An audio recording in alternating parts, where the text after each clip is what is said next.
Criteria. Okay. తర్వాత హర్ష్ కుమార్ గారు ఎందుకు వైసీపీ అంటే టోటల్గా క్రిస్టియన్ ఓట్ బ్యాంక్ అనేది గడిచిన ఎన్నికల్లో మాదే అని ఆ పార్టీ ప్రకటించుకుంది, ఎక్కువ మెజారిటీ కూడా అటువైపు కనిపిస్తూ ఉంటుంది. ఎందుకు వైసీపీ ఇందులో ఆ వాయిస్ అంత సీరియస్గా వినిపించలేకపోతుంది? నన్ను అడిగితే నేనేం చెప్తాను సార్? మీరు ఎక్స్ఎంపీ రాజకీయాలని మీరు వైసీపీ వాళ్ళు అడగలను క్వశ్చన్, నన్ను అడిగితే నేనేం చెప్తాను దానికి? మీరు సీనియర్ పొలిటీషియన్, పార్టీకి ఎవరైనా సంబంధం, నేనేమన్నా ఆ సీనియర్, నేనేమన్నా పార్టీకి సంబంధించిన అంటే మీ పార్టీలో కూడా మీరు ఇప్పుడు ఉన్న కాంగ్రెస్ పార్టీలో కూడా హర్ష కుమార్ వినిపించినంత వాయిస్ మిగతా వాళ్ళు వినిపించట్లేదు. అంటే షర్మిల గారు కొంత వినిపించారు, ఇచ్చింది, మరి మిగతా లీడర్స్ ఎందుకని హర్ష కుమార్ స్థాయి ఎందుకు వినిపించట్లేదు వాయిస్? మీ పార్టీ వాళ్ళ కోసం అడుగుతున్నాను నేను. ఏమండి నేను అడుగుతున్నాను, అందరికీ హర్ష కుమార్ స్థాయి వచ్చేస్తుందా? హర్ష్ కుమార్ స్థాయి కాకపోతే ఒక కాంగ్రెస్ లీడర్లు ఎవడన్నా మీరు పిలిపించి ఇంటర్వ్యూ చేస్తారా? నేను 2 సార్లు ఎంపీ కాబట్టే కదా, పేదల పక్షాలు పోరాడతాననే కదా, నేను ఫైర్ బ్రాండ్ అనే కదా, ఏ విషయంలో ముందుకెళ్తాననే కదా మీరు నన్ను పిలిపించి మాట్లాడుతున్నారు. కాంగ్రెస్ లీడర్ని అసలు ప్రెస్ వాళ్ళు ఎవరన్నా డిబేట్స్ కన్నా పిలుస్తారు? అలాగే ఏం చెప్తాం సార్? అది ఈ పార్టీ అయితే ఉంది, ఎవరైనా ఒక్కళ్ళన్నా ఏ ఛానల్లోనైనా కాంగ్రెస్ పార్టీ కమ్యూనిస్టులు పిలుస్తారు తప్పితే, కాంగ్రెస్ కన్నా ఓటు తక్కువ వచ్చారు కమ్యూనిస్టులు పిలుస్తారు తప్పితే కాంగ్రెస్ ఎందుకు పిలవరు? మీరు ఫాల్ట్ మీదండి, ప్రెస్దండి. ఒక పార్టీ గాలో వినిపించడానికి ఆ పార్టీకి కూడా ఛాన్స్ ఇవ్వాలి. హర్ష కుమార్ వాయిస్ ఎప్పటికప్పుడు వినిపిస్తూనే ఉంది. వినిపిస్తుంది అంటే అది నా ఇండివిజువల్ అండి, ఇండివిజువల్. ఓ పక్కన చింతామోహన్ గారు తిరుగుతూ ఉంటారు, ప్రెస్ మీట్లు పెడతా ఉంటారు, ఆయన ఒకటి వస్తూ ఉంటుంది. అలాగే మాకు కొంతమంది ఉన్నారు, మేము ఎక్స్ఎంపీలం కాబట్టి మాకు గుర్తింపు ఉంది కాబట్టి ప్రెస్లోను దాంట్లోనూ మాకు నడుస్తుంది. అంతేగాని తక్కువ వాళ్ళు పెద్ద ఎక్కువ రారు కదా. ఇంకోటి కీలకమైంది హర్ష్ కుమార్ గారు, ఆ టీషర్ట్ పైన పాదం ముద్ర అనేది ఒక పెద్ద చర్చ జరుగుతుంది. అది ఎలాగన్నా జరగవచ్చు సార్. ఇప్పుడు బాడీ లేపినప్పుడు ఎవడన్నా అక్కడ తొక్కేయచ్చు. టీషర్ట్ మీద పాదం ముద్ర అన్నదానికన్నా టీషర్ట్ లోన దెబ్బలు ఇంపార్టెంట్. ఓకే.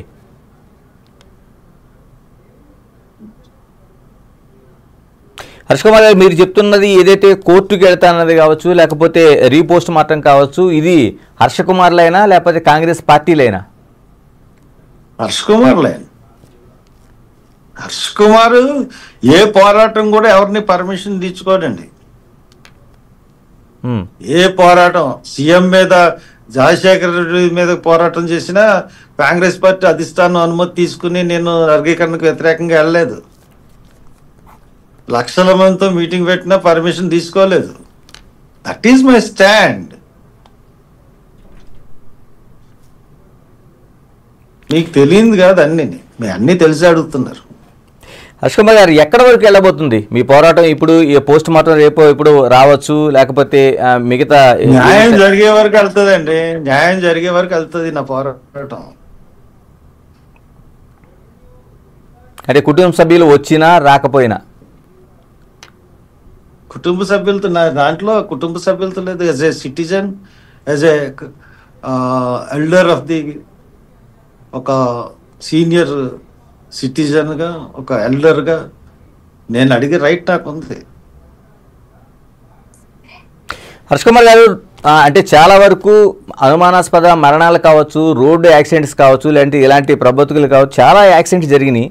ఒక్క హర్ష కుమారు ఈ కేసులో మాత్రమే, అంటే పాస్టర్ ప్రవీణ్ పగడాలకు మాత్రం ఇంత స్ట్రాంగ్గా తీసుకోవడానికి ఏమైనా కారణం ఏమైనా ఉందా? ఇంకేం కేసులు ఇంత సెన్సేషన్? చాలా వరకు మన పేపర్లు చూస్తుంటే మనకి ఇది జరిగే ముందే ఇద్దరు పాస్టర్లు రోడ్డు ప్రమాదంలో చనిపోయినట్లుగా మనకి వార్తలు వచ్చినాయి. తర్వాత అనేక, అంటే నాట్ ఓన్లీ పాస్టర్, మిగతా కూడా అనేక అనుమానాస్పద మరణాలు మనకు కనిపిస్తూ ఉంటాయి. మీరుండే తూర్పుగోదావరి కావచ్చు, లేకపోతే ఉమ్మడి తూర్పుగోదావరి జిల్లా కావచ్చు, మీకు తెలిసిన వాళ్ళకి కావచ్చు, చాలా జరుగుతూ ఉంటాయి. అది జరిగిన తర్వాత ఇంతమంది జనం ఎవరికైనా వచ్చారా? ఓకే. ఎవరికైనా సెన్సేషన్ అయిందా? వాళ్ళు ఎవరికన్నా తెలుసా? ఓ 50 మంది అన్న వచ్చారా ఎవరికన్నా?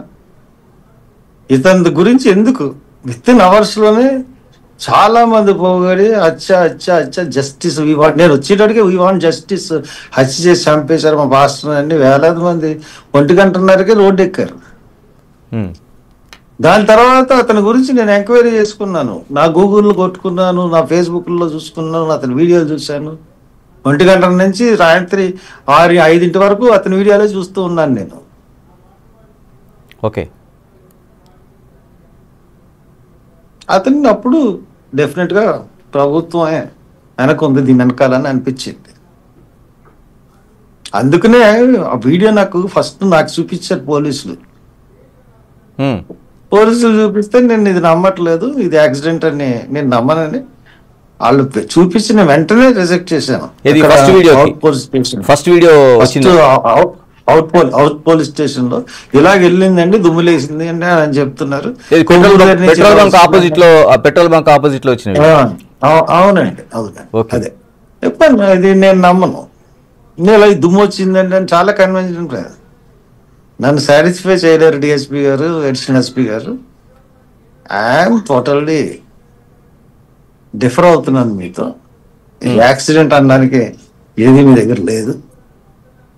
మీరు కన్విన్స్ చేయడానికి ప్రయత్నిస్తున్నాం. మనం అంత కన్విన్స్ చేయాల్సిన అవసరం మీకు ఏంటి?